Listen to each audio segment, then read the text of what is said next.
Hojii qofaa yaa jaalallee firamu mallattoo jaalatameetiin fedhamu mukaa citaan jaalalatee dirqamu ameeysa gaadii malee nuuf elmamu waasi alkaraa manguddoo magantaa rabbiin isaan ayyamu.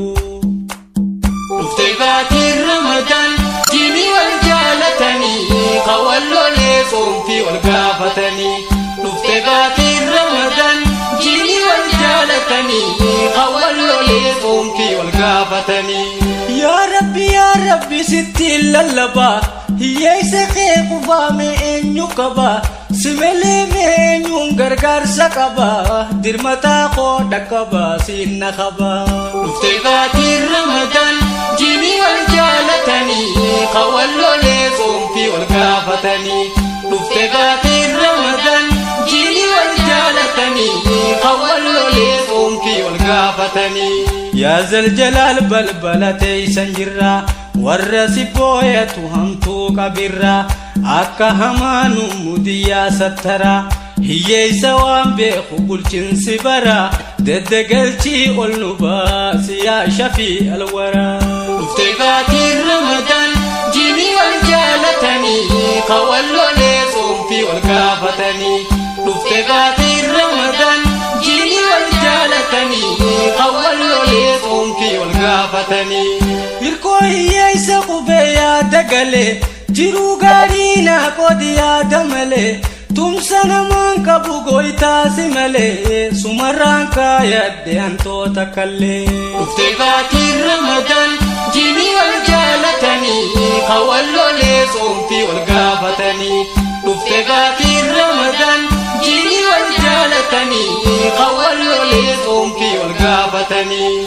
Alaa manaan sitti waywaata jirra sitti malee ni mannu yaada gara walii galchii meenu tokkoomsi mara waasi gubbaan jiru bulchaan kabira deddegalchii ol nu baasi yaa shafii alwara.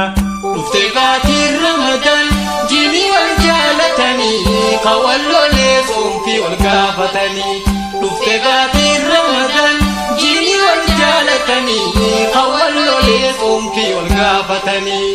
Yaa Rabbi sitti lallabaa hiyyeessi keessi malee eenyu qabaa dirmataa qoosumaan gargaarsa qabaa dirmadhu yaada qabaa siinna qabaa. Dhuftee baatiin Ramadaan jiini wal jaalatanii qawwallolee soomtii wal gaafatanii. Dhuftee baatiin Ramadaan jiini wal jaalatanii qawwallolee soomtii wal gaafatanii.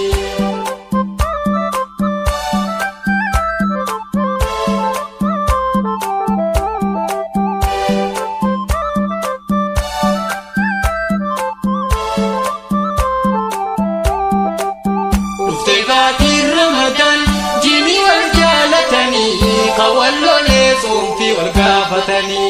Dhuftee baatiin Ramadaan jiini wal jaalatanii qawwallolee soomtii wal gaafatanii.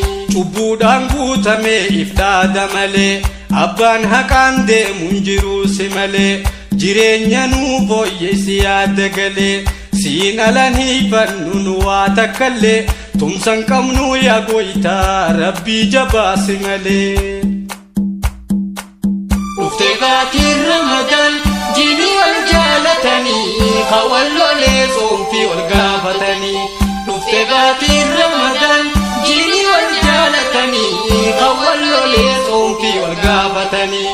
Yaa Rabbi sitti lallabaa hiyyeessa kee rakkataa siitu qabaa waansi malee eenyuun gargaarsa qabaa dirmataa qoodha qabaa siinna qabaa.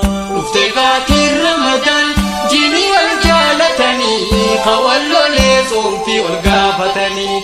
Dhuftee baatiin Ramadaan jiini wal jaalatanii qawwallolee soomtii wal gaafatanii. Manni yoom jaarama miggaaran malee bahaa dhihaanis wal gargaaran malee alaa keeysaan irra wal jaaran malee qayra bahuu dadhabnee taybanu baaftu malee tumsan qabnu yaa gooytaa rabbii jabaasi malee. Dhuftee baatiin Ramadaan jiini wal jaalatanii qawwallolee soomtii wal gaafatanii. dhufte baatiin Ramadaan